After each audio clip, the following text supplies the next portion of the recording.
প্রিয় বন্ধুরা, আজকে আবারও চলে আসলাম আপনাদের মাঝে সুন্দর একটি গল্প নিয়ে। আজকে আমার গল্পের শুরুতেই থাকছে কাঠবাদাম।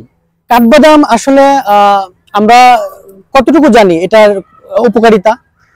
কাঠবাদাম হচ্ছে আপনার শরীরের প্রতিদিন সকালে যদি খেতে পারেন খালি পেটে, তাহলে শরীরের উচ্চ রক্তচাপ কমাবে, পাশাপাশি আপনার শরীরের ওজন কমাবে। তার থেকে আপনি পাচ্ছেন শরীরের প্রায় 200টিরও রোগের মহা ঔষধ হচ্ছে সে কাঠবাদাম। আর যদি সুযোগ হয় আপনাদের এই কাঠবাদাম গাছটি বাড়ির আঙিনায় যদি লাগাতে পারেন, একদিকে পাচ্ছেন আপনারা গরমের দিনে যে ছায়া পাচ্ছেন, পাশাপাশি অক্সিজেন পাচ্ছেন।